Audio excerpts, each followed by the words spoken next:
Buenas tardes.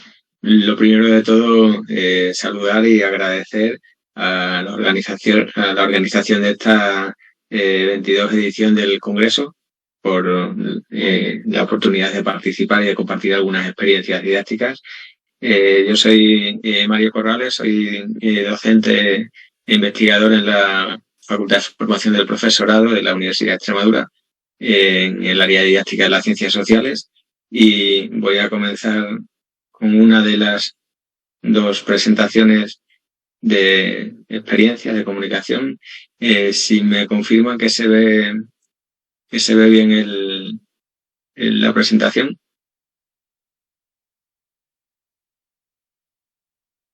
A ver si me deja presentar. Bien, esta primera comunicación es una experiencia llamada Maqueta Interactiva de una ciudad, un recurso para el aprendizaje de la historia en educación secundaria. Bien, el origen y el fundamento teórico de esta experiencia es el hecho de que en la etapa de educación secundaria, una de las características didácticas de los contenidos y de las competencias de ciencias sociales que más se va acentuando, pues es el hecho de que el alumnado percibe la enseñanza de la historia como una enseñanza de corte excesivamente teórico, una enseñanza que se centra en desarrollar contenidos en el aula, contenidos que el estudiante tiene que aprender memorísticamente, y todo esto genera pues una determinada visión que no siempre favorece a las condiciones de motivación y de disposición adecuada para el aprendizaje. Una de las maneras que los docentes tenemos de tratar de romper esta visión o esta percepción por parte del alumnado es el empleo de recursos, de metodologías activas y de recursos innovadores que permitan hacer un cambio de rol o una ruptura de ese rol didáctico tradicional, según el que estas materias serían tan teóricas, tan expositivas y tan poco participativas para el estudiante. Si se revisan los estudios que se han ido publicando en los últimos años acerca de la utilización de este tipo de recursos, encontramos experiencias con metodologías tipo gamificación, aula invertida, aprendizaje basado en problemas o en proyectos, o uso de las TIC. En este caso, centrándonos en la etapa de educación secundaria, en concreto en el segundo curso de educación secundaria obligatoria, en un periodo curricular en el que se imparte docencia, entre otras cosas, pues sobre todo el desarrollo de la historia medieval. Pues esta investigación aborda la puesta en marcha, la implementación de una intervención didáctica que consiste en diseñar un proyecto del desarrollo de una maqueta en la que el estudiantado va a ir construyendo su propia ciudad medieval. En la construcción de esta maqueta se combinan lo que son los propios desarrollos, las propias destrezas manuales, con la incorporación de elementos interactivos y el uso de las TIC. El objetivo que se persigue, el objetivo principal, es el de valorar la incidencia de esta intervención en la percepción que los alumnos tienen de la materia, así también como una posible mejora del rendimiento en su aprendizaje. La experiencia se llevó a cabo durante el curso pasado, con una muestra de un total de 68 estudiantes del curso de segundo de la ESO, dividido en este caso en 3 grupos clase que iban trabajando de manera colaborativa en una misma maqueta, en una única maqueta. El desarrollo de la intervención partía del contenido curricular específico que se recoge para este curso en el siglo XII, en el que se va desarrollando ese resurgimiento de las ciudades, las causas, las consecuencias, las características y los elementos fundamentales que constituyen esa ciudad, ¿no? Entonces, en una primera fase se desarrollan los contenidos teóricos vinculados a este periodo y a este acontecimiento histórico y se combina una doble metodología. Por una parte, se da metodología expositiva en el aula, sin romper del todo con este punto de partida que hablábamos, pero también se emplean estrategias de aula invertida para poder disponer de un mayor tiempo de trabajo en las horas de clase. La segunda fase ha consistido en el desarrollo de los materiales de elaboración de la parte física de la maqueta. Por ahí hay alguna pequeña foto de casas que se han empleado, después veremos alguna otra imagen. En este desarrollo, cada grupo clase se subdividía en 5 grupos y a cada grupo se le asignaba una parte de la ciudad que iban desarrollando, tanto a nivel manual como también un soporte teórico que luego permitiese explicar la maqueta, ¿no? Y en la tercera fase, el alumnado elabora materiales digitales en forma de vídeos, de infografías digitales, presentaciones de varios tipos, explicando diversos elementos de la propia estructura de la ciudad.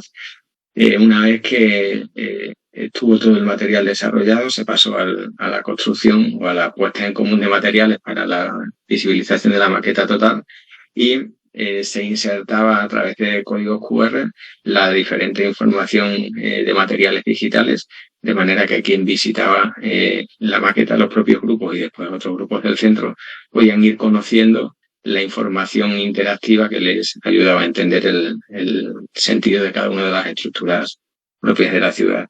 En cuanto a metodologías didácticas, se ha combinado el aprendizaje basado en proyectos y el uso de las TIC y el aprendizaje manipulativo. A lo largo de este desarrollo, el alumnado iba escribiendo un diario de aprendizaje en el que se iba recogiendo lo que iban haciendo, lo que iban aprendiendo, cómo lo iban viviendo, como elementos fundamentales. Estos diarios de aprendizaje han servido como fuentes textuales para después poder llevar el desarrollo de un análisis cualitativo de la experiencia para obtener algunos resultados en varios parámetros. Por una parte, los resultados que se obtienen al leer estas memorias finales, estos diarios de aprendizaje, nos permiten detectar un porcentaje importante de incrementación en la motivación de los estudiantes. Frecuentemente leíamos momentos en los que nos decían que les estaba gustando la experiencia o que les gustaba más aprender historia así o que se aburrían menos en clase o que tenían más ganas de que llegara el momento de trabajar con la maqueta. Y después también vemos que hay un incremento de una mejora de los resultados académicos en comparación con otros temas desarrollados con metodología tradicional en el mismo curso. De esta manera podemos concluir que la intervención ha repercutido positivamente en el aprendizaje de los estudiantes, así como en las emociones y en la motivación que les dispone a aprender en los contenidos, en este caso de historia medieval, pero en general también la visión sobre la materia. Ahí hay algunas de las referencias que se han empleado en la investigación y pues hasta aquí lo que es el compartir la experiencia.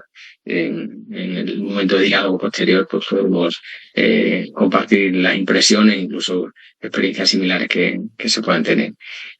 Muchas gracias y no sé si paso directamente a la siguiente.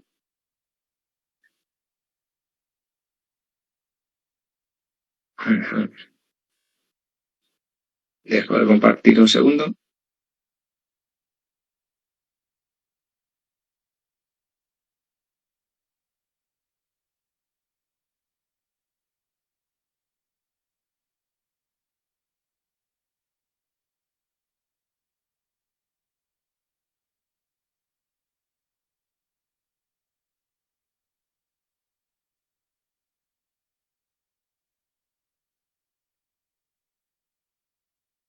Bien, pues esta segunda experiencia que hemos trabajado y hemos analizado y de la que tenemos algunos resultados preliminares, también llevada a cabo en la etapa de educación secundaria obligatoria, en este caso en los 4 cursos de educación secundaria, lleva por título Recursos digitales para la evaluación del aprendizaje de las ciencias sociales, un caso práctico. En relación con lo que hablaba hace un momento, el desarrollo didáctico de los contenidos y competencias de ciencias sociales en la etapa de educación secundaria está empezando en las últimas décadas a desarrollarse de manera complementaria, en algunos casos, pues eso, complementando y en otros sustituyendo o tratando de sustituir las metodologías tradicionales de desarrollo didáctico de la materia con metodologías activas de aprendizaje que permiten generar ese cambio de rol y generar pues esa diferente manera de abordar la materia, tanto por parte del docente como por parte de los estudiantes. De la mano de esta transformación pedagógica, pues es necesario también la transformación en la evaluación.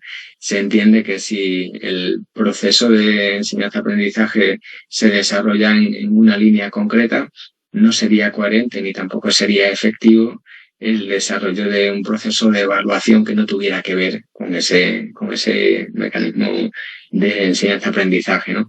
Entonces, se han ido introduciendo poco a poco y de manera progresiva y a veces experimental, pues nuevas maneras de evaluar que pretenden, por una parte, romper las dificultades que en el estudiante encontramos pues a la hora de responder a grandes preguntas de desarrollo, a grandes preguntas teóricas, en ocasiones a exámenes que, por ejemplo, a solo exámenes o exámenes que solo tienen contenidos teóricos, y la combinación con otro tipo de procesos de evaluación que tengan que ver también con la transformación pedagógica. En este estudio, lo que se ha tratado de analizar es una intervención de aula en la que se implementan recursos digitales como medios complementarios para la evaluación tanto de la geografía como de la historia en los 4 cursos de la enseñanza secundaria obligatoria.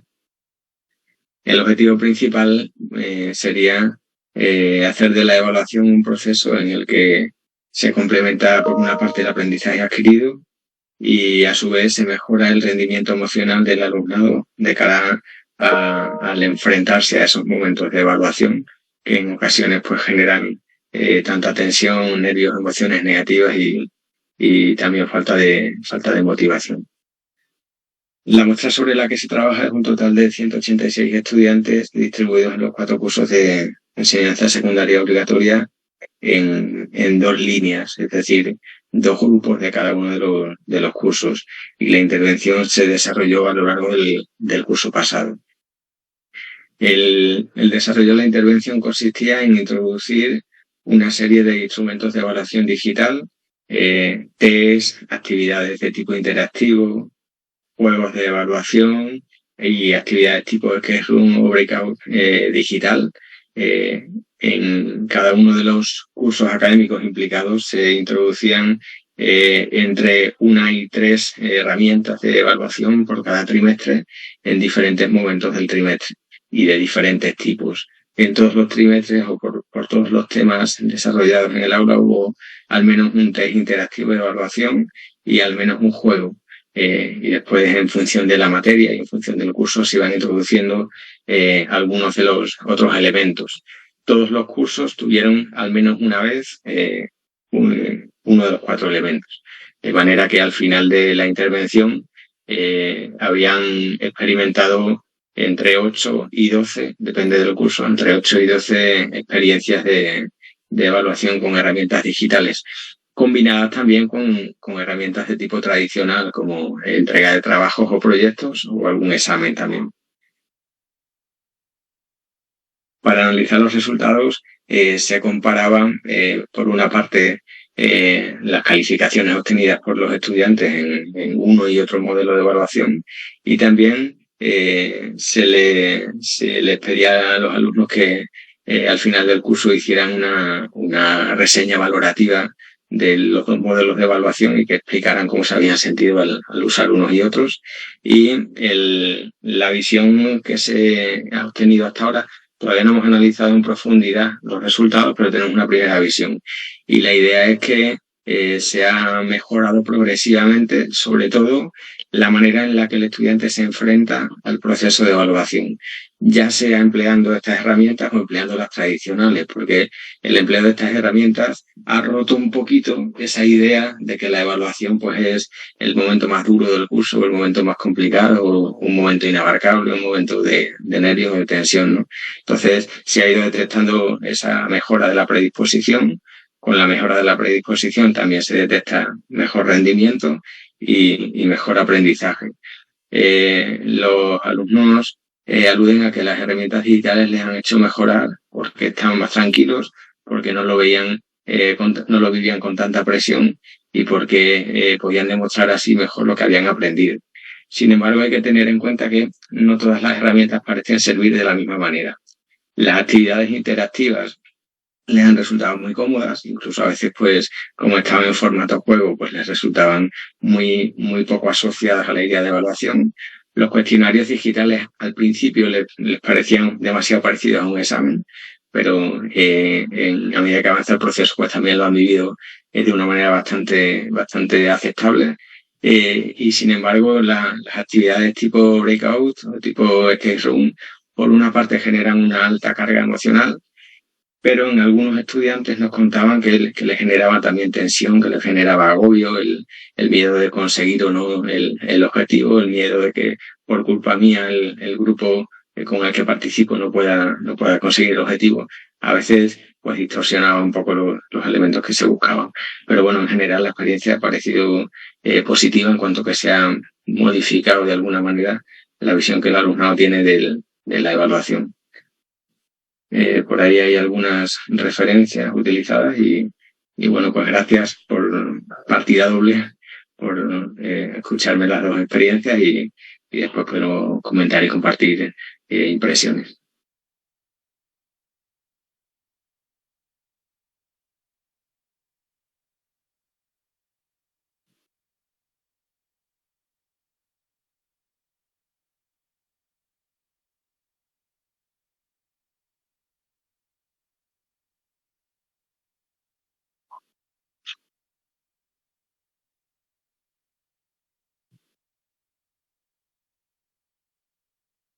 Estupendo.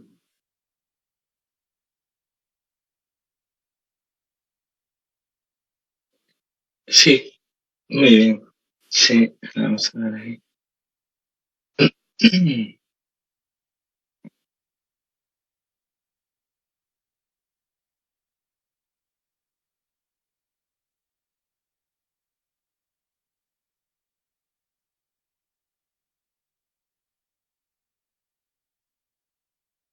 Ya está.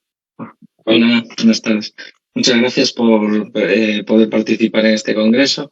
Mi nombre es Jesús Mujico Martínez. Mis estudios son en ingeniería industrial. Soy profesor de secundaria en automoción y ahora mismo estoy realizando esta tesis que tiene como título Aplicación de tecnologías cartográficas en la virtualización de conserveros tradicionales en Galicia, que forma parte de, como digo, de esta tesis. La idea surge de la necesidad de la protección, de dar valor al patrimonio industrial, utilizando las nuevas tecnologías cartográficas que tenemos actualmente a nuestra disposición. El área de estudio se sitúa en el noroeste de la península ibérica, en España, concretamente en Galicia, y los puntos de interés o de enclave serían estos puntos azules a lo largo de toda la costa sur de Galicia, en las Rías Bajas. Al finalizar el trabajo se han realizado 74 visitas en 13 ayuntamientos distintos. Se han recopilado fotos, se han realizado entrevistas, en esas visitas y antes de continuar me gustaría explicar un poquito por encima cómo funcionaban estos salazones de antaño. En primer lugar tenía una zona 1 que se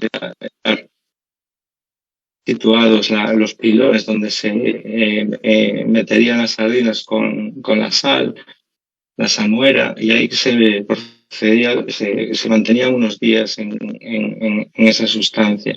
Después, en la zona 2, normalmente estos salazones tenían un patio central. La zona 3 es donde las prensaban, se metían en tabales o envases donde se prensaban estas sardinas y salía la grasa de las mismas hacia un depósito de Sain, que era conocido, ¿vale? Donde después veremos que se decantaba esa grasa y se reutilizaba. En el punto 4 en el lugar 4, ahí normalmente tenían un almacén de sal, pues el 5 tenían una carpintería normalmente en la zona de y recabado de la sal. Eh, porque esto razones, tipos de cosas que para una sobre poquitos no al de las dos ya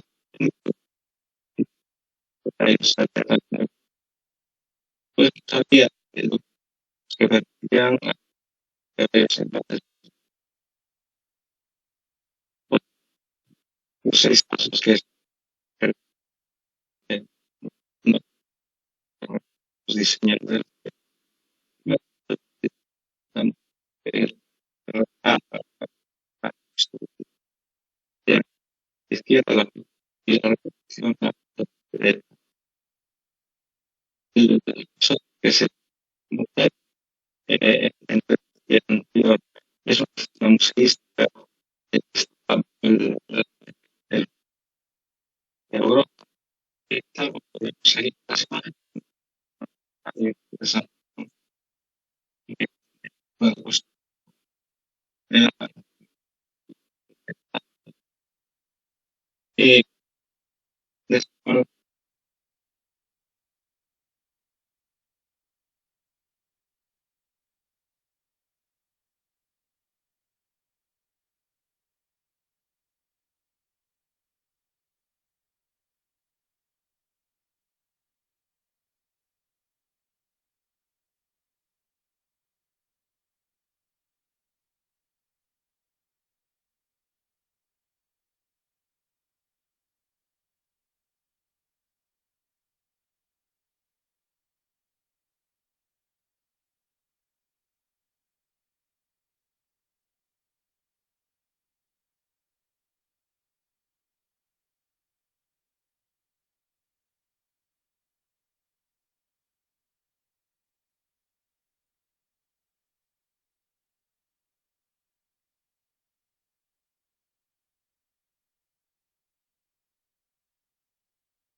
Lo estoy intentando, a ver si puedo. Te mandé la comunicación, si no puedo.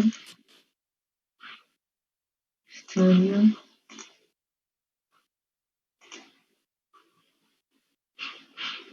A ver,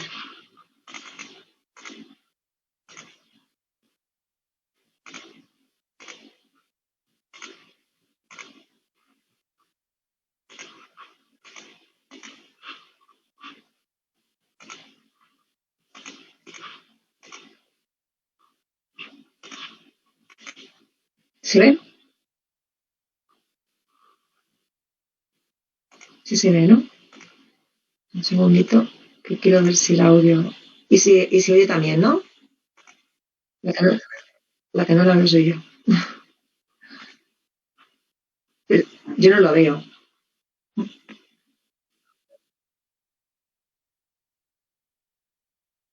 ¿Sí la ven? Sí, sí, la veo, sí, sí. Vale, estupendo.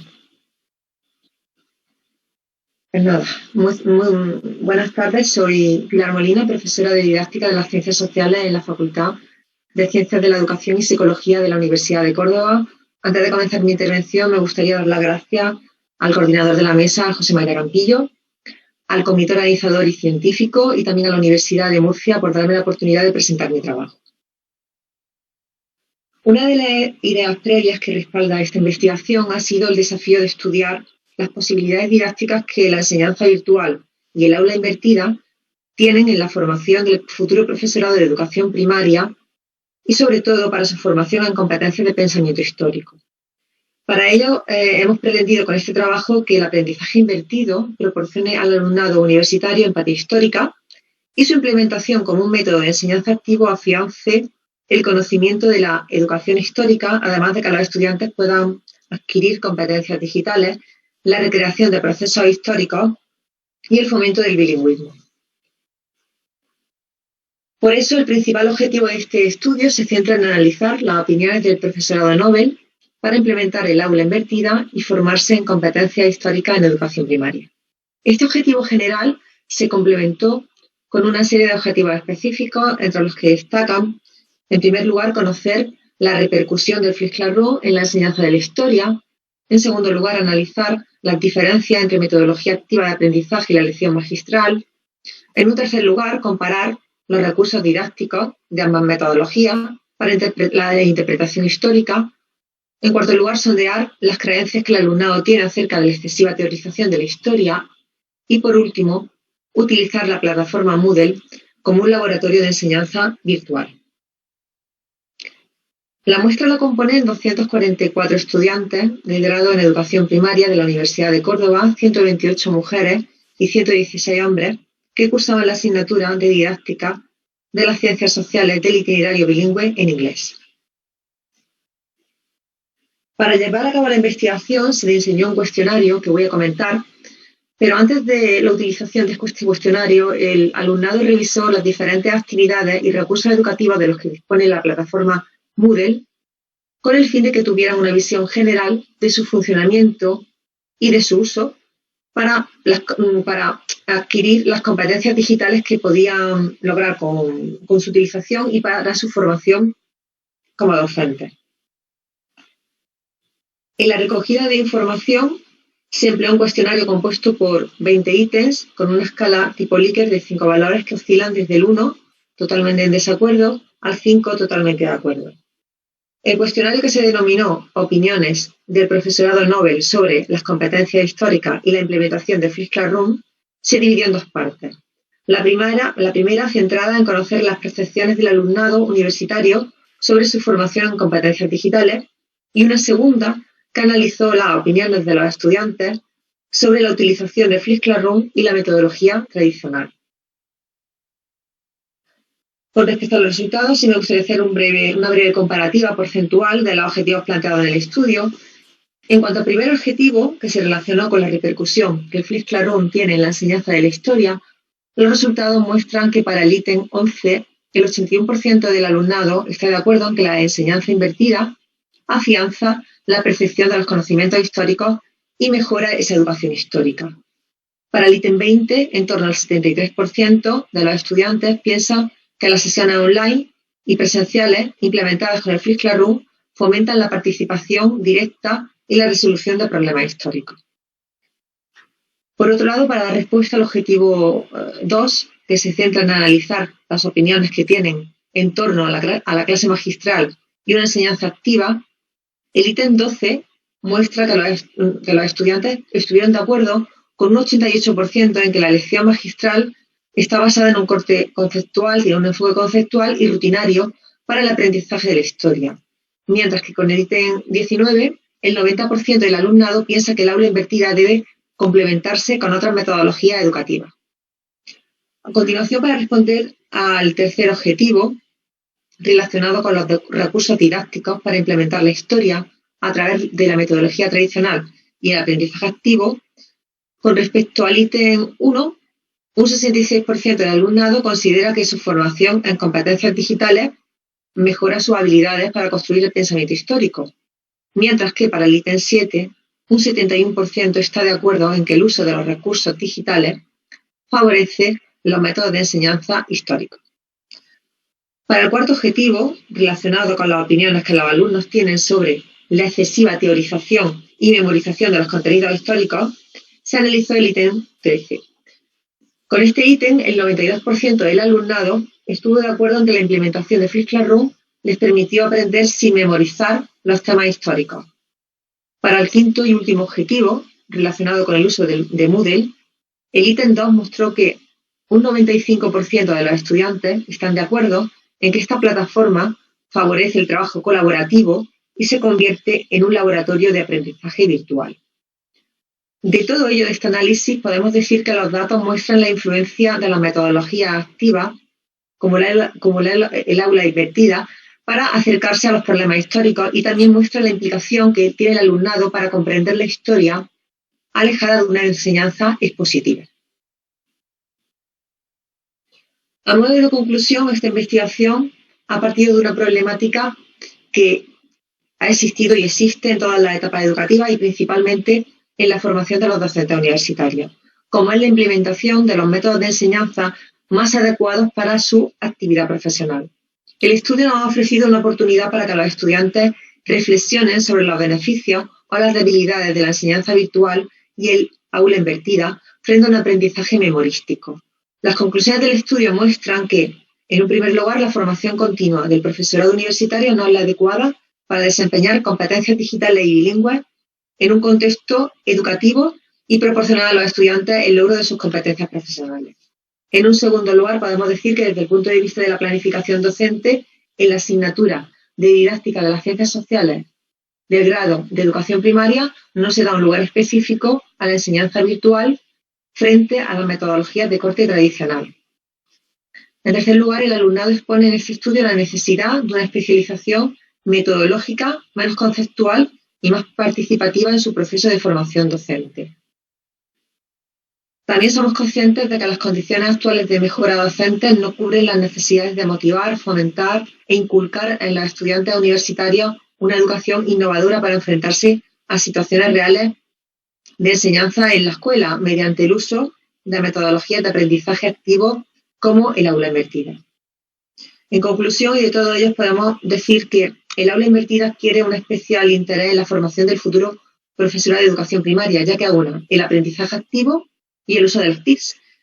Sin embargo, se ha podido comprobar que desafortunadamente los métodos de enseñanza actuales no son los más adecuados para implementar las competencias digitales en un aula y formar a los futuros docentes en educación histórica. Con esto doy por concluida mi intervención y muchísimas gracias por todo.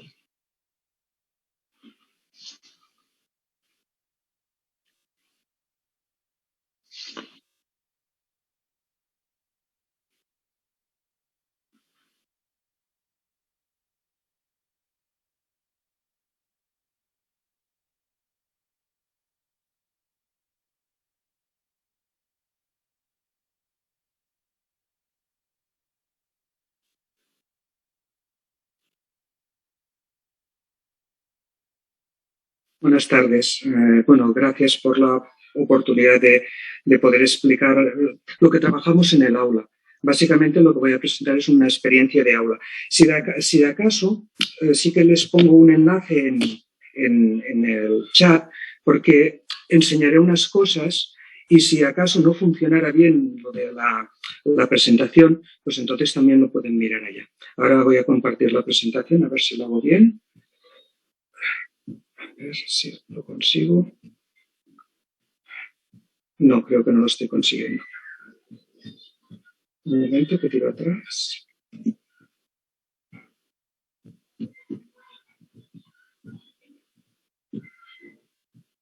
Un momento. A ver si veo lo demás.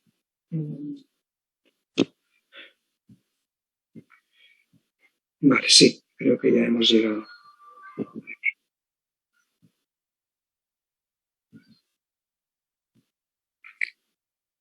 ¿Se ve una presentación? Sí, perfecto. Bueno, a ver, aquí el título ya, bueno, resume un poquito la idea de esta de, no sé, bueno, cualquiera de ustedes tiene redes sociales y, por ejemplo, puede seguir redes sociales de museos, de bibliotecas y de archivos. Entonces, si se sigue una red social de un archivo, vemos que aparece mucha documentación, mucha información. Por ejemplo, ahora fue Sant Jordi aquí en Cataluña y hubo un montón de presentación de libros, de temas, etc. Pero, por ejemplo, llega la fiesta mayor de la localidad y vuelven a poner información. Es el Día de la Mujer y hacen un tweet o un Insta o en Facebook ponen una información. Entonces, desde el colegio dijimos, ¿podríamos aprovechar estas fuentes de archivo que se cuelgan en la red para trabajar con los alumnos como primer paso antes de llevarlos al archivo y trabajar con fuentes de archivo? Y entonces lo que nos propusimos fue, bueno, esto lo paso, que ya es un poco ya lo que he explicado, básicamente comentarles que nosotros trabajamos con el archivo comarcal del Baix Llobregat, que sería lo que sería la zona del partido judicial de esta ciudad, que agrupa varias poblaciones. Entonces el archivo comarcal tiene todo un programa de trabajo educativo y hace muchos años que nosotros colaboramos y que participamos en sus actividades. Y entonces el archivo tiene pues Twitter, Facebook, Instagram, TikTok no, lo puse, pero ya se lo dije yo, digo, podría ser una cosa interesante, pero bueno, ya llegará. También un poquito porque trabajamos con fuentes de archivo y consideramos que el alumno tiene que estar trabajando con fuentes de archivo, porque vivimos en un contexto que llamamos la sociedad del conocimiento y los archivos y sus documentos pensamos que son una fuente de trabajo y de información muy importante. Por ejemplo, aquí les he puesto la ICA, que es la Declaración de la Internacional de Archivos del Mundo, donde hace un poco de resumen, y lo voy rápido porque lo pueden leer perfectamente. Son archivos, son centros de decisión, de custodia de decisiones, actuaciones y memoria.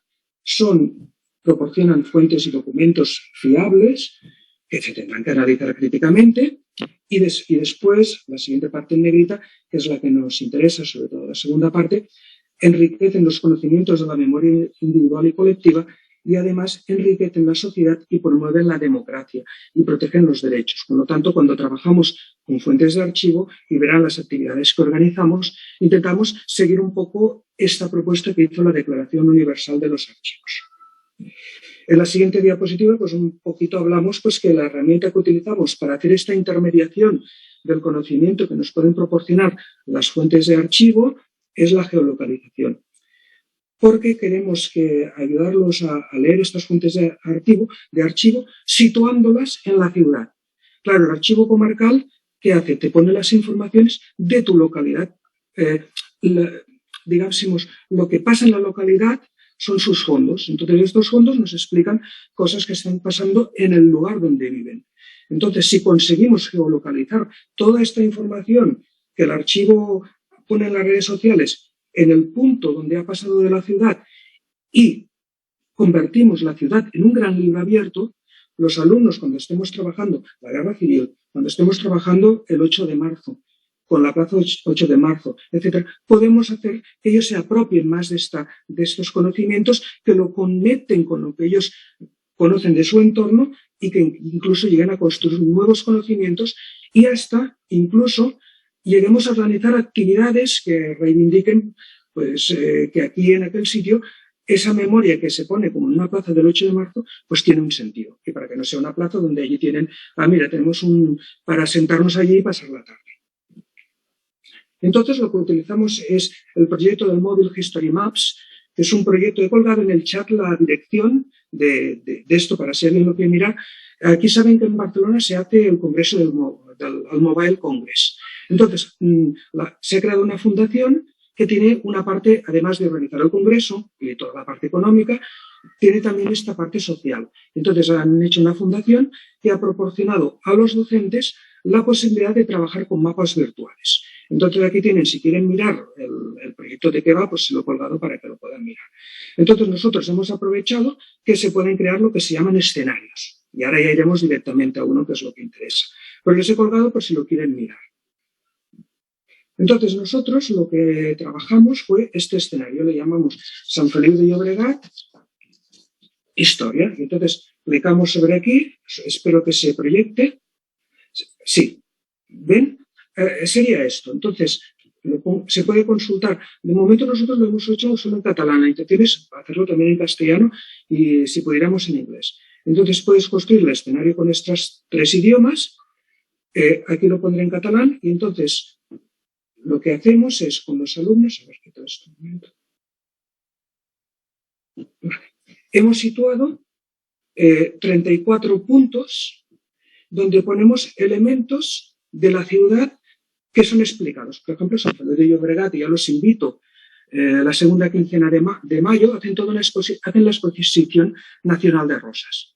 Y entonces Sant Feliu de Llobregat es ciudad de rosas. Pues vamos con los alumnos y entonces podemos trabajar todo el aspecto de las rosas como parte de la ciudad, pero, por ejemplo, para un tercero de la ESO podemos trabajarlo desde el punto de vista de un sector económico que a finales del 19, principios del 20, supuso una renovación de la economía local. Entonces, aquí entra el alumno, tiene la posibilidad de contestar unas preguntas y conectar con unos enlaces que son la información que ha colgado el archivo. Esto sería un ejemplo. Incluso, luego les enseñaré, trabajamos todo el tema de la guerra civil. Por ejemplo, Sant Feliu de Llobregat se convirtió en Roses de Llobregat, se hicieron unos billetes con el nombre de la ciudad, etcétera. Por ejemplo, aquí, para ver este tema que a lo mejor es más, por ejemplo, la prisión local, que ahora no existe, es un cine, pues a través de situar este punto, se pueden situar puntos y entonces en cada punto lo que hemos hecho es poner la temática o el centro de interés que pueden encontrar los alumnos. Por ejemplo, la prisión, el Cine Valls, que es actualmente lo que ellos conocen, Sant Feliu de Llobregat. Entonces, en cada punto podemos situar lo que se llaman aportaciones. Y aquí hay 4 aportaciones. Lo que hacemos es poner unos temas, unos puntos, la información de que habla ella, y entonces, ¿cómo era la prisión? Entonces, los alumnos pueden conocer la prisión, pero también a través de esto pueden encontrar el enlace a un tuit donde ya les habla de este espacio como espacio de represión. O, por ejemplo, también de represión de actividades clandestinas, que se explica, y a ver si lo encuentro. Y también con esta excusa, les hablamos de personas de Sant Feliu de Llobregat que murieron en el holocausto nazi y de los cuales el archivo ha ido publicando informaciones y los alumnos, a través de clicar el enlace, pueden acceder a la información que nos proporciona el archivo sobre estas personas y podemos trabajar con unas fuentes documentales, con la información que nos proporciona el archivo, situándonos en el sitio. Si esto cogemos y lo aplicamos para atrás, a la plaza 8 de marzo, aquí, plaza 8 de marzo, perdón, esto es otra cosa, plaza 8 de marzo, que nos encontramos, que no se abre, que es lo que pasa en clase. Cuando haces una cosa, no se abre. Perdón. Vale, la 8 de marzo, ¿qué nos encontramos? Nos encontramos 22 aportaciones y fíjense, del consultorio de la mujer de la Elena Francis. Resulta que el archivo comarcal del Baix Llobregat consiguió todas las cartas o un parte del fondo de las cartas del consultorio de la mujer de la Elena Francis.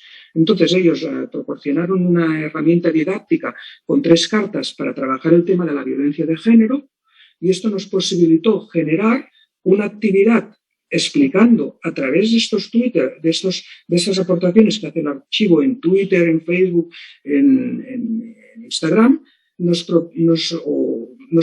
permitió conocer cómo había sido desde el consultorio de la mujer de la Elena Francis, cómo había sido lo que el franquismo había propuesto como modelo de mujer y cómo se gestionaba, por ejemplo, el tema de las violencias de género. Y lo estuvimos trabajando en cuarto de la ESO desde la perspectiva de los derechos como ciudadanos. Entonces, pues aprovechamos para trabajar documentos de archivo de tipo textual, aprovechamos para trabajar las fotos, por ejemplo, esta de la cocina casera, la función de la mujer, como estrictamente. Y entonces, ellos identifican en esa plaza el sentido que le han querido dar de memoria actual a este espacio, trabajan fuentes de archivo, entonces esto nos facilita luego ir al archivo y a consultar directamente los documentos, pero también nos permite generar nuevos conocimientos. Por ejemplo, el primer año que lo hicimos no lo llevamos a cabo, pero este segundo año, con la radio local,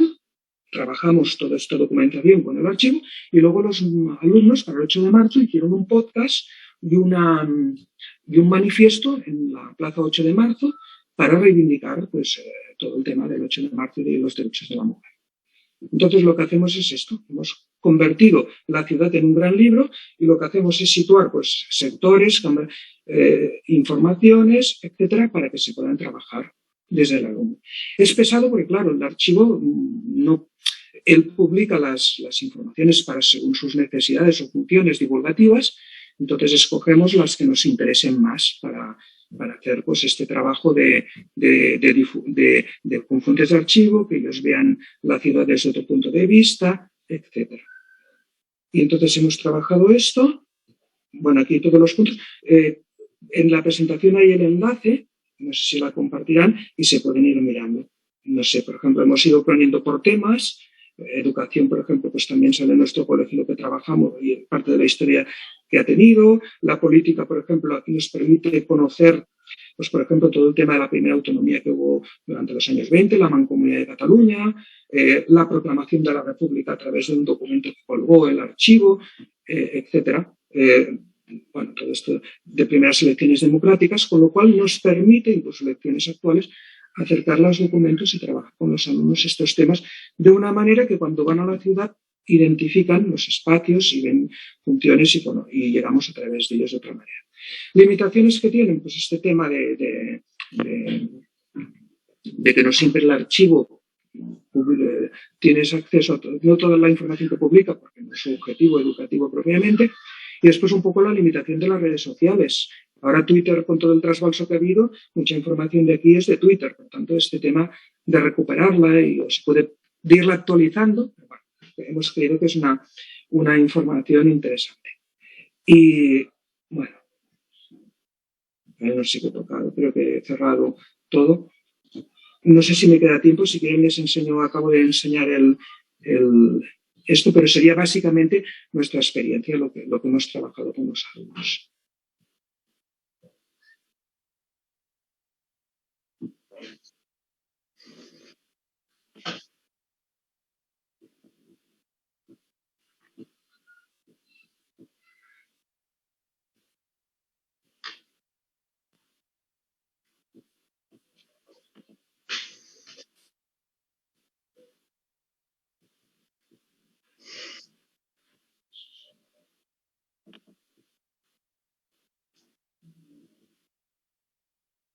Vale, perfecto.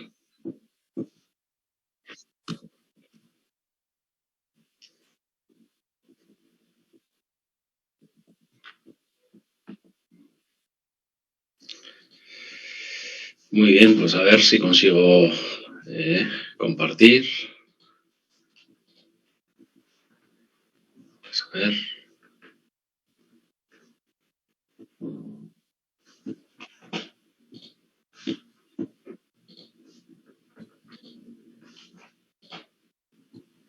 Vamos a ver.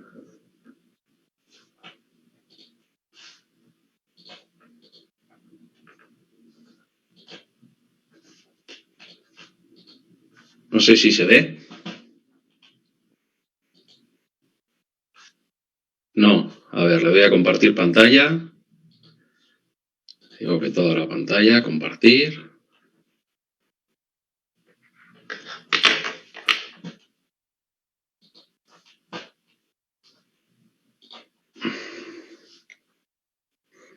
Porque le tengo que dar yo, José Mari, a...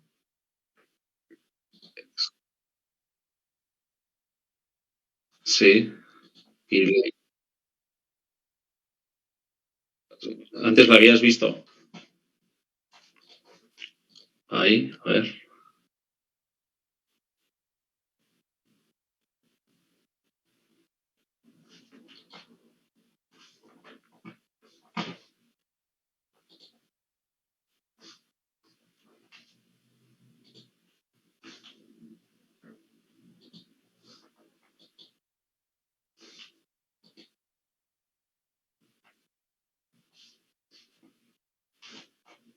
No la ves, ¿no?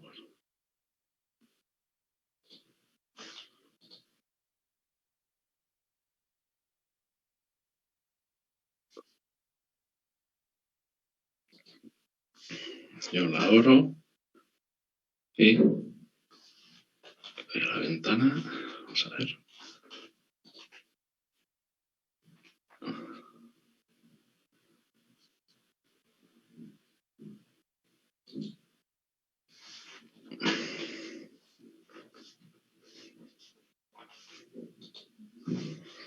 Pues chico,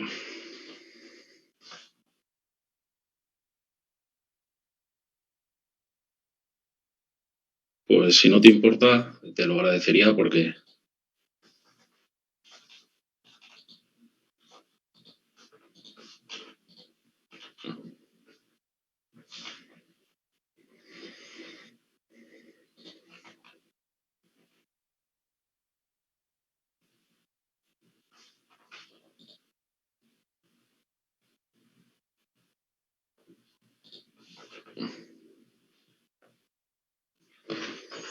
Sí.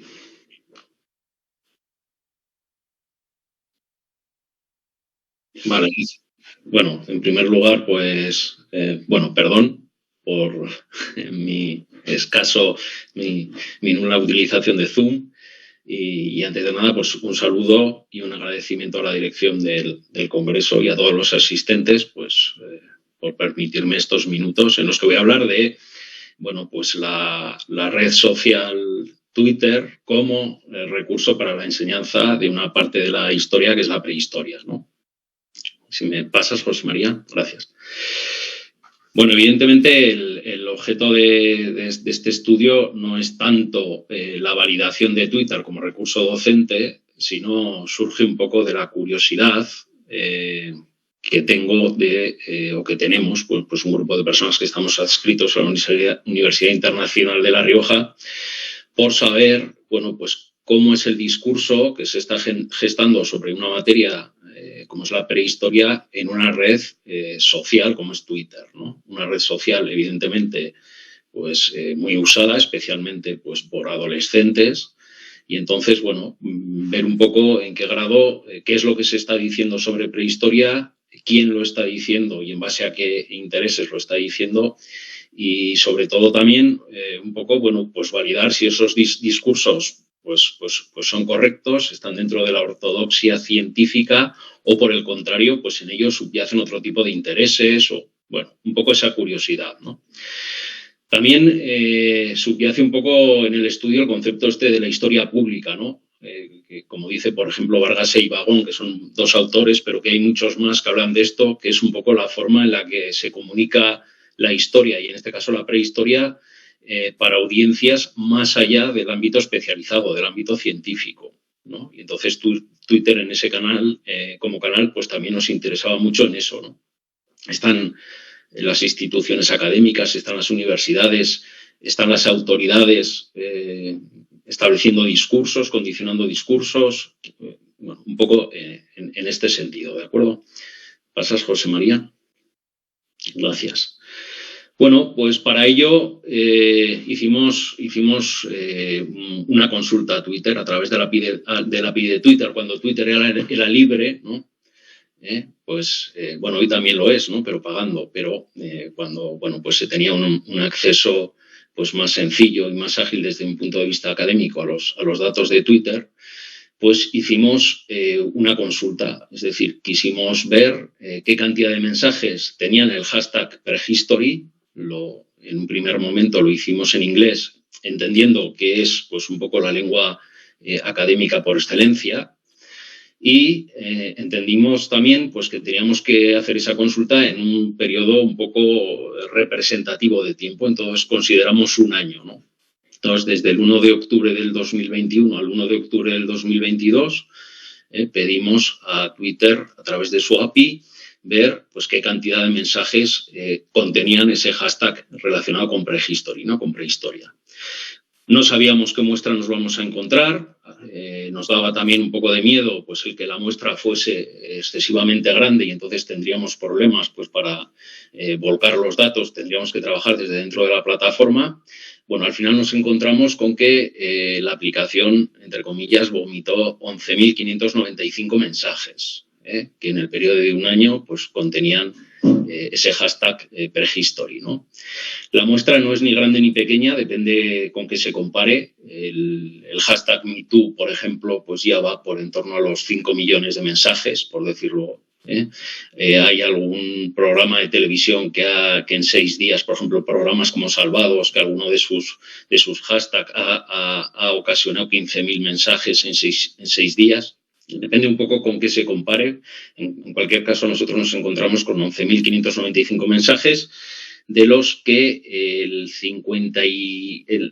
que lo he puesto muy pequeño, vamos a ver, de los que 4.363 eran mensajes directos, 6.905 eran retweets o mensajes indirectos y había 321 mensajes que eran los bot tweets o los tweets comentados, que es esta opción que te permite ahora Twitter, ¿no? De no solamente retuitear un mensaje, sino de añadir un comentario, ¿vale? Decir que también hemos hecho la muestra en castellano y aproximadamente la cantidad de mensajes es la mitad, pero porcentualmente entre directos, indirectos y comentados, pues los porcentajes se mantienen de una manera semejante. Bueno, una vez que teníamos los mensajes, una parte del estudio radicaba en el contenido, ¿no? En saber qué es lo que se estaba diciendo. Otra parte del estudio tiene que ver con el continente, el análisis de las redes, ver quién se retuitea, quién forma comunidades, etcétera, etcétera, ¿no? Pero una de las cosas era, bueno, pues analizar el contenido de esos mensajes. ¿Cómo lo analizamos? Bueno, pues una de las formas en las que lo analizamos es usando programas de minería de texto y en concreto pues CacheCoder, ¿no? Que es un programa pues que permite pues identificar patrones, referencias a través de una serie de algoritmos matemáticos. A la gente de comunicación les gusta mucho este tipo de programas pues porque entienden que se evita también la inferencia a la hora de tratar la información, es todo como más aséptico, ¿no? Bueno, en cualquier caso, se trata de un programa de software abierto al que se puede acceder pues, de una manera sencilla, que se usa mucho en análisis de redes sociales, en análisis de comunicación y que te permite pues, un análisis cuantitativo, ¿no? de la información. Si me pasas, José María, por favor. Bueno, la plataforma hay que configurarla. Es una plataforma que te permite el análisis en diferentes idiomas, entre ellos el inglés, el español también. Originalmente es un programa que también te permite el análisis en japonés y lenguas asiáticas, que tuvo y que tiene pues, mucho impacto por eso. Entonces, bueno, una vez que configuramos a través del método de la lematización, etcétera, pues, y eliminamos las stop words o palabras que no tienen sentido, como artículos, preposiciones, etcétera, procedimos con 3 análisis diferentes. Uno de ellos, el más sencillo, el análisis de frecuencia, que te dice pues, con qué frecuencia aparecen las palabras dentro de esos discursos, ¿no? Dentro de esos casi 12.000 mensajes. Si pasas, por favor, José María. Luego, Hicimos también un análisis de correspondencias, pues al objeto de identificar agrupaciones o clústeres entre palabras, cómo las palabras tendían a asociarse entre sí, cómo se polarizaban los discursos, y luego eso también lo complementamos con un análisis multivariante, ¿no? Que nos permitía pues ver mejor esas comunidades que habíamos identificado en el análisis de correspondencia, pues nos permitía pues un análisis un poquito más profundo, ¿no? En ese sentido. Entonces, lo que identificamos dentro de esos mensajes es que existían como 4 grandes asociaciones, 4 grandes clústeres. Un clúster estaba muy centrado en hablar sobre temáticas de la edad del bronce. Había también una serie de cuentas que aparecían muchísimo dentro de esta asociación. Otro segundo clúster está muy vinculado al concepto de arqueología, y en ese otro clúster se hablaba mucho de neolítico, de megalitismo, y había también como 2 o 3 cuentas que sobresalían, o que marcaban esos discursos.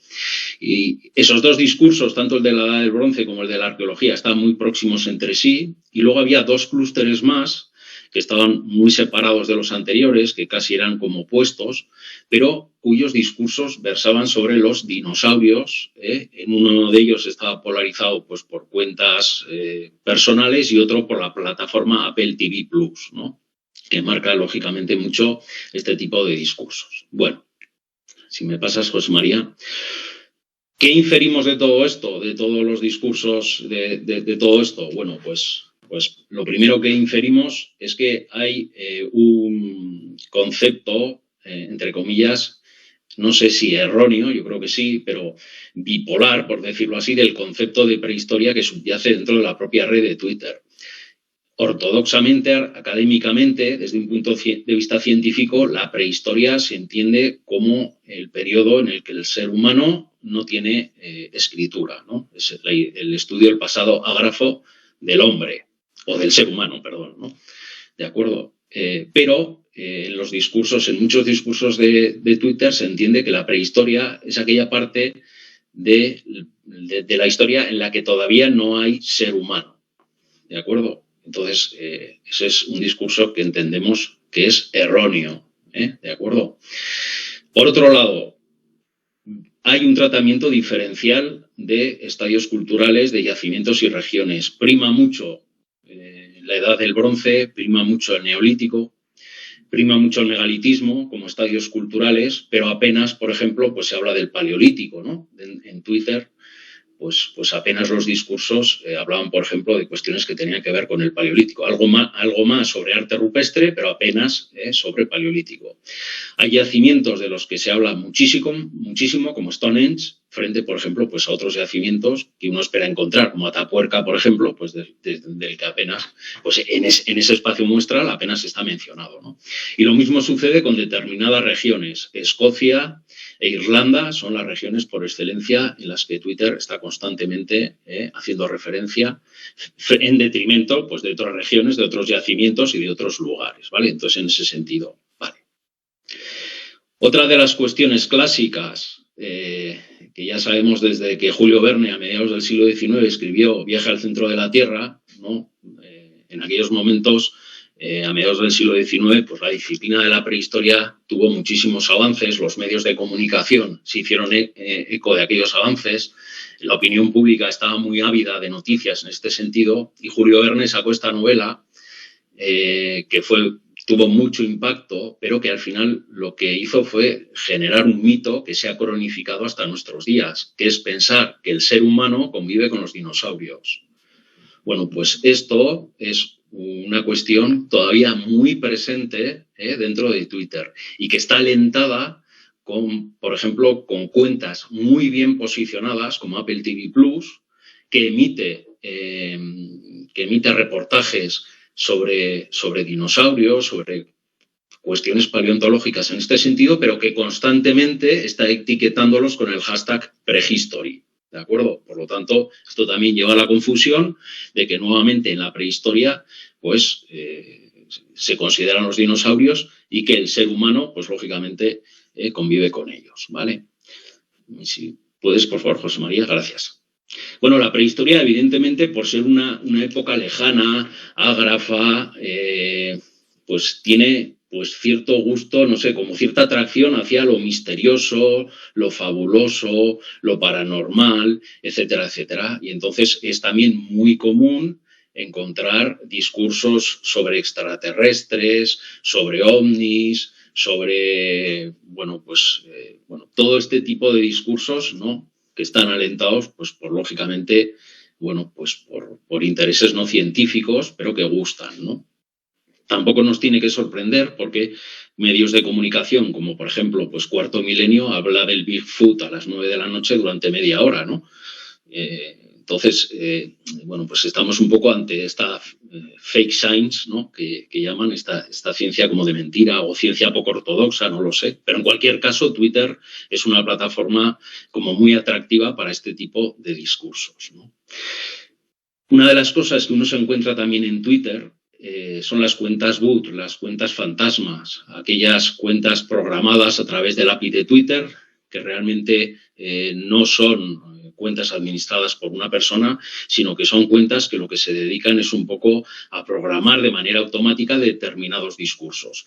Hay cuentas, por ejemplo, una de las cuentas mejor posicionadas en cuestiones de prehistoria cuenta con 1.586 auto-retweets. Es decir, cada vez que hace un mensaje, cada vez que escribe un tweet, ella misma se autorretuitea un montón de veces, ¿no? Y eso le permite, pues lógicamente, posicionarse muy bien dentro de la red.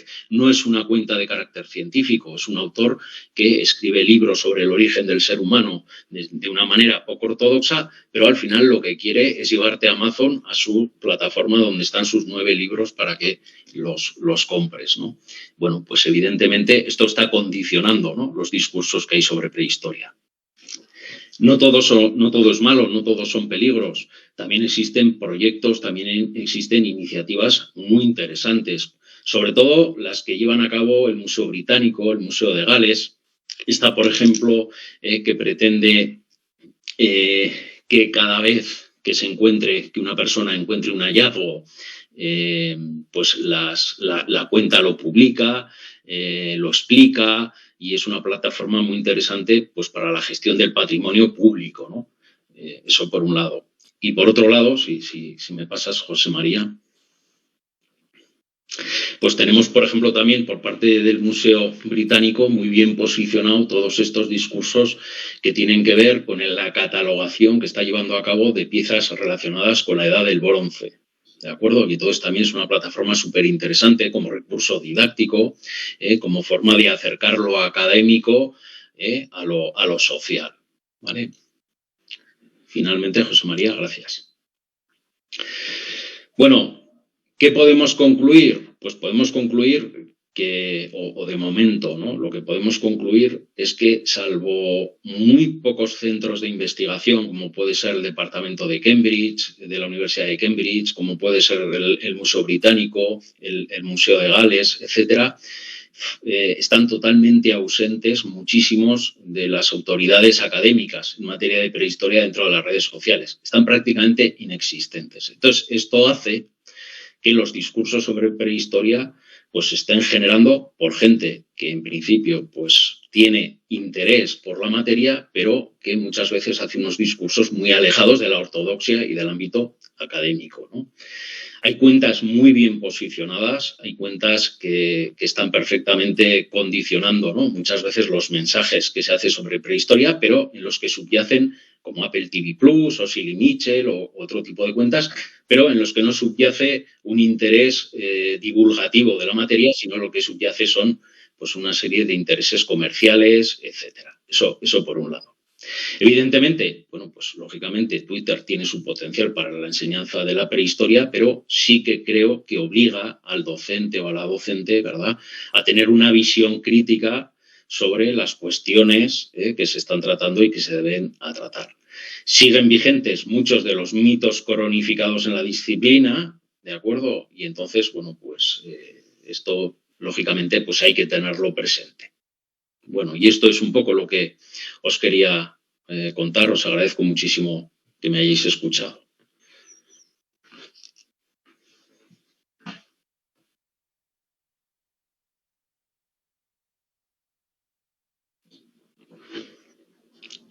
Sí, José María, creo que no tienes el micrófono activado.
Bien, pues, por ejemplo, para el diseño de cuestionarios hemos usado tres tipos.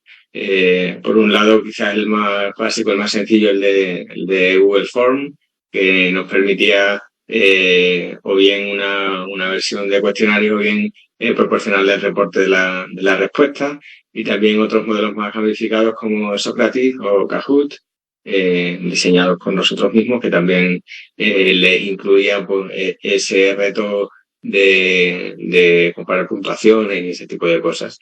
Después, a la hora de diseñar actividades, hemos usado varias plataformas, pero quizás la que más recursos nos ofrecía y la que más hemos utilizado es Genially en sus diferentes versiones, que nos ofrecían, pues eso, en un abanico bastante amplio, y en algunas actividades también hemos usado Canva, que también permitía bastante facilidad de acceso para el alumnado.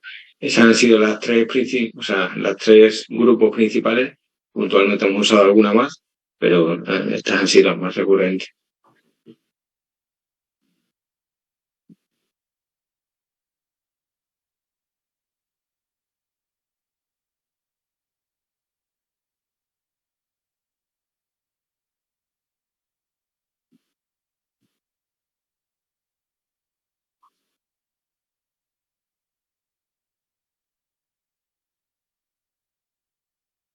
Sí, eh,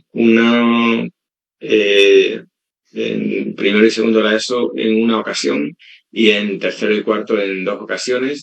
De la mitad del curso en adelante, pues una de las conclusiones de la actividad era que ellos hicieran el cuestionario o que ellos hicieran diferentes actividades para poder pasárselas unos a otros.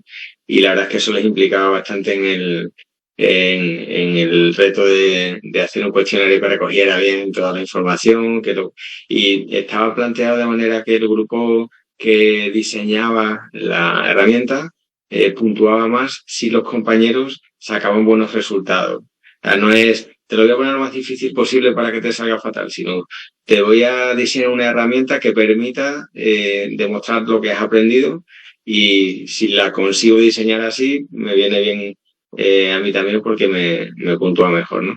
Queríamos un poco huir, porque a veces la introducción de este tipo de recursos puede generar excesiva competitividad, algunas veces, cosas de ese tipo, y en la medida de lo posible lo transformábamos en colaboratividad, ¿no? Pues que el éxito del grupo que preparaba la actividad tuviera que ver con el rendimiento, con el éxito de los que después demostraban su conocimiento a través de la herramienta. Y la verdad es que ese aspecto me parece que es bastante enriquecedor, porque dinamiza mucho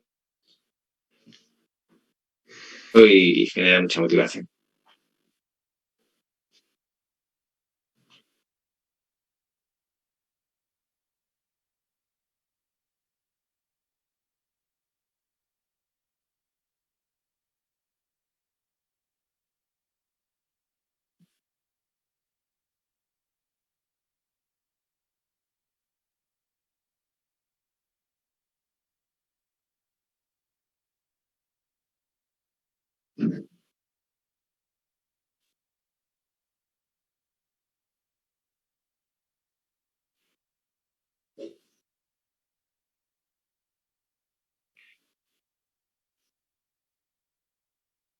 Bueno, más que salida trabajamos en el aula propiamente, ¿eh? Claro, como el mapa es de su localidad, ya damos por hecho que conocen el espacio. Lo que nos interesa es que en ese espacio vean la memoria o el significado que existe.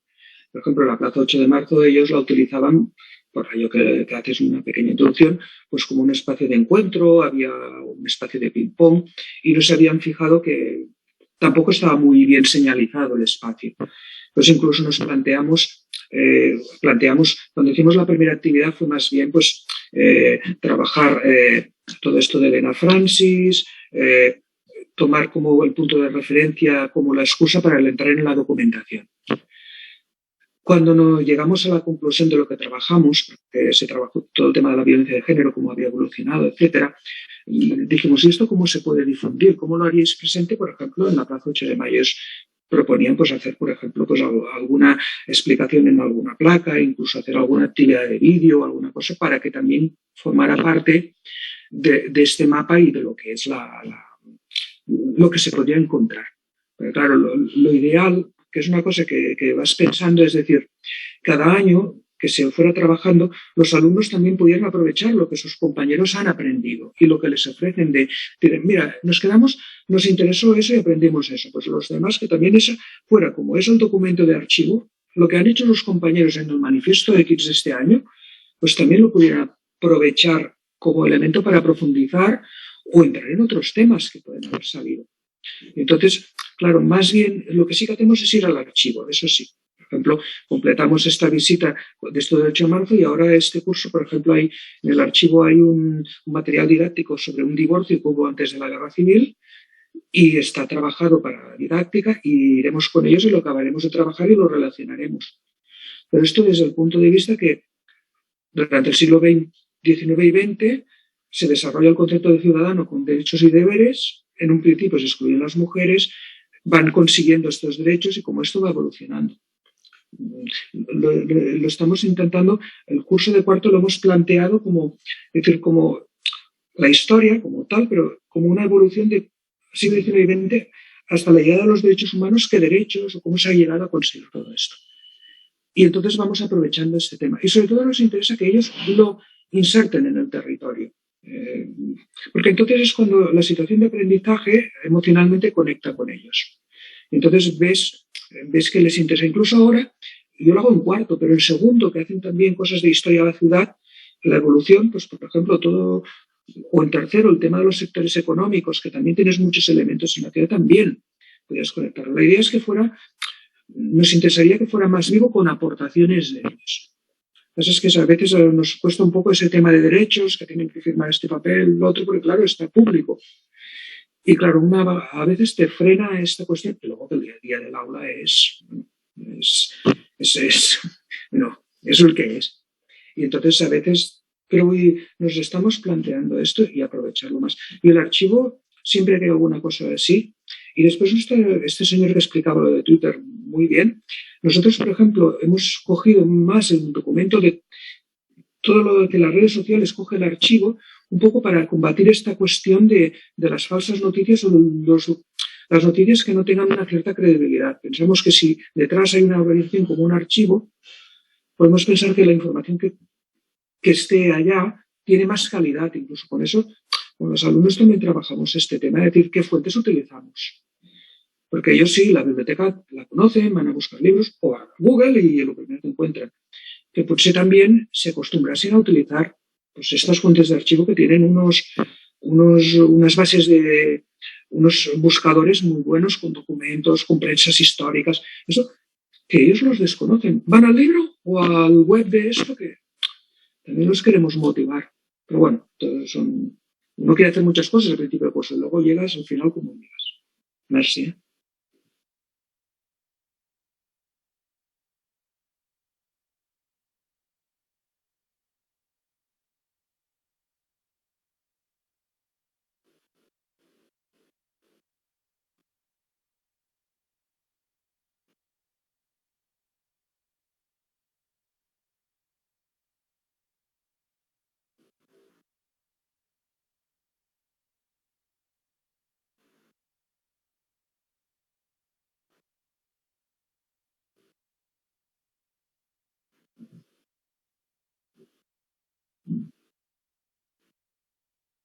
Bueno, yo creo que al final, pues los que nos movemos a las universidades, pues nos quedamos en las universidades, en las ANECAS, en las Scopus y en poco más, ¿no? Y de ahí ya no salimos. Y eso no, pues pasa a las universidades y pasa a otro tipo de instituciones, ¿no? Pero, pues, lógicamente, luego también hay todo ese público, ¿no? O sea, hay también un público que está fuera de esos circuitos que también está ávido de contenidos. Y yo creo que esto, bueno, pues es un debate un poco complejo, ¿no? Porque la construcción de la historia pública ya viene desde hace mucho. Yo creo que las redes sociales son una plataforma, pues, magnífica para ello, para que estas instituciones, pues como pueden ser a través de estos proyectos del British Museum o del Museo de Gales, pues que han sabido efectivamente, bueno, pues llegar un poco más a la ciudadanía y no solamente transmitir también lo académico, pero al mismo tiempo pues hacerles a ellos partícipes, ¿no? Bueno, no lo sé, pero la verdad es que las posibilidades son enormes. Lo que está claro es que sorprende que hay muchísimas instituciones que uno pues no se encuentra. Pues el Departamento de Prehistoria de Cambridge, bueno, pues sí que está, pero muchas veces también están de manera pues indirecta, pues porque igual han publicado una noticia pues que sí que ha tenido cierto impacto y de hecho se ha hecho impacto a la red, pero realmente como proyectos orientados a bueno, pues tener una visibilidad a través de las redes sociales, pues hay muy pocas, ¿no? Y lo que está claro es que esto al final es la ley de la oferta y la demanda, ¿no? Hay una demanda de contenidos y si esa demanda de contenidos pues no se valía pues por instituciones académicas y pues lo van a hacer otros, ¿no? Y lo van a hacer otros pues con discursos pues ya pues a veces muy alejados de lo científico, pero bueno, que gusta, ¿no? Que gusta pues lo paranormal, lo extraterrestre, gustan los dinosaurios, etcétera, etcétera, ¿no? Que bueno, pero bueno, lógicamente, pues eso, ¿no? Como recurso docente, pues hay que tener presente pues estos peligros, ¿no? Que también se puede explicar la prehistoria desde lo que no es, ¿no? Las cosas se pueden explicar desde lo que es, pero también desde lo que no es, ¿no? Entonces, creo que hay que tener una visión muy crítica en eso, ¿no? Pero respondiendo a tu pregunta, que no la respondo porque tampoco sé muy bien cómo responderla, ¿no? Lo que sí que sé decirte es que, o sea, están muy, muy poco presentes. No es un canal atractivo. No sé si otras redes sociales lo son. No sé si es que realmente, pues uno se va a Facebook y aquello está lleno de departamentos de prehistoria de universidades, ¿no? Pero supongo que tampoco, ¿no?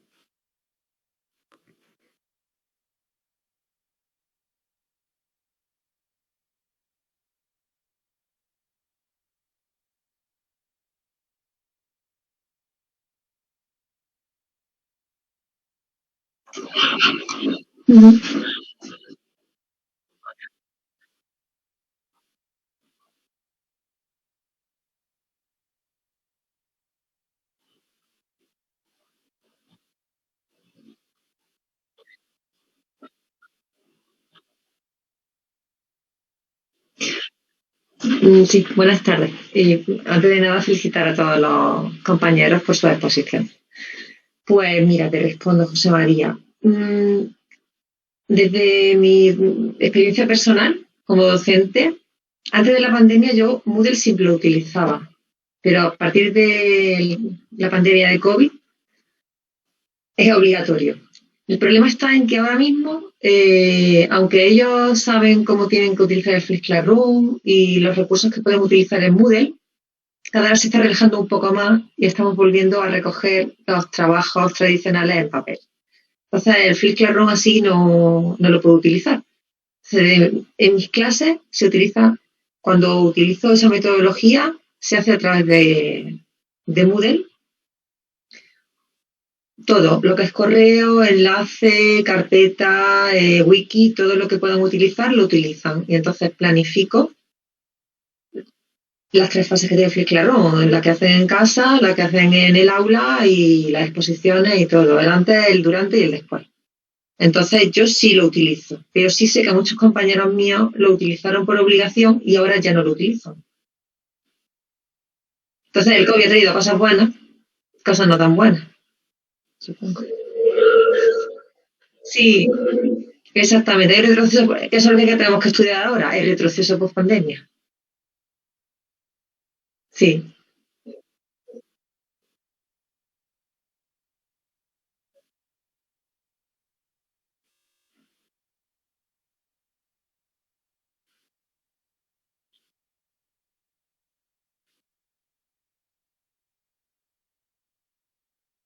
sí,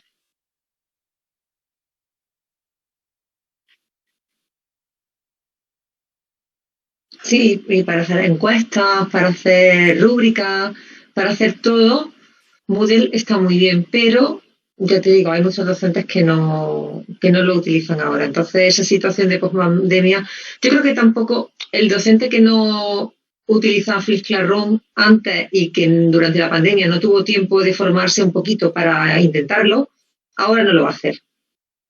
Entonces, los alumnos sí están muy concienciados en lo que son competencias digitales. Eso sí, saben mucho de inglés, mucho.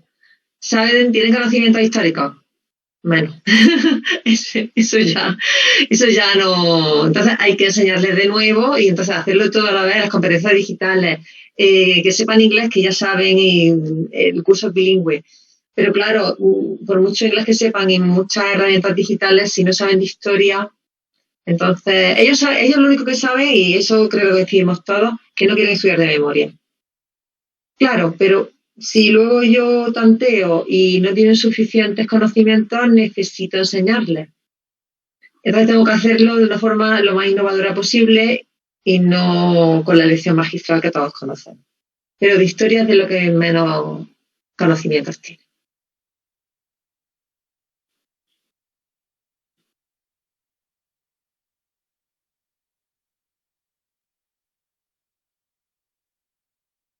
Sí, sí.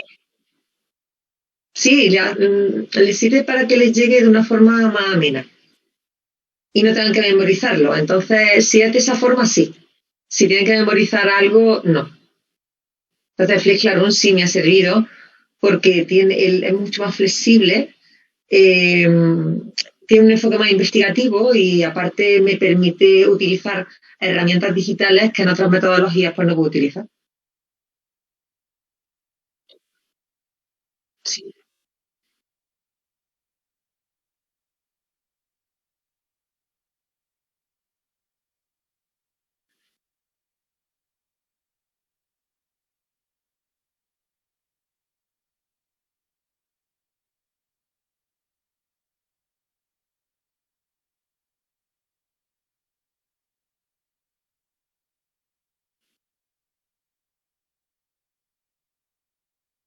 se hacía presencial sobre todo cuando los tenían en clase, hacían una puesta en común y lo hacían así.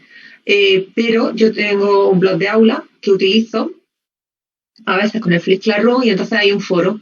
También hay un foro dentro de Moodle. Entonces, si lo habilito, pueden comentarlo. Entonces tenía el blog o Moodle.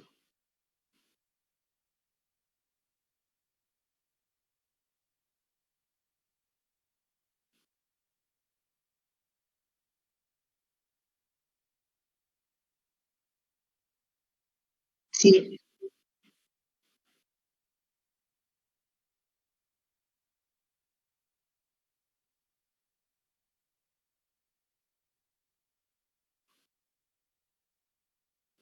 Sí, estoy de acuerdo contigo.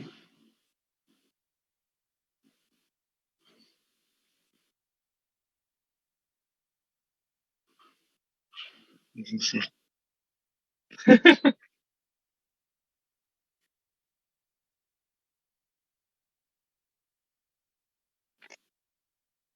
Mm. Pues sí, sí. Bueno, ¿qué pasa? Que al realizar ¿me escucháis?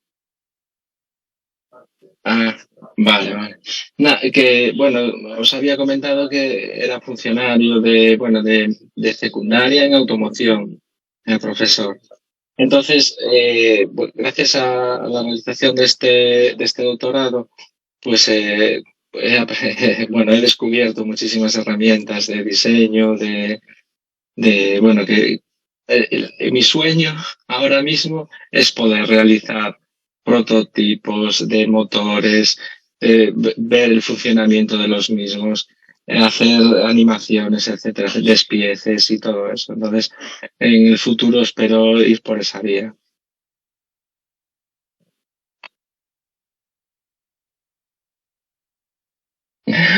Muy bien.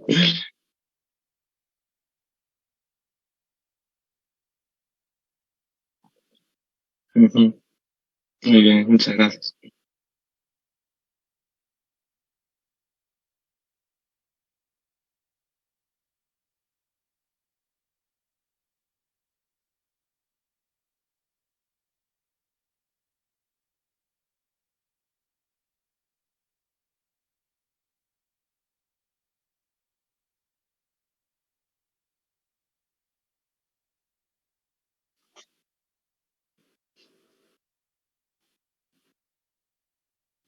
Gracias. Muy bien. Gracias. Gracias, buenas tardes. Muchas gracias. Hasta luego. Hasta luego. Chao, chao.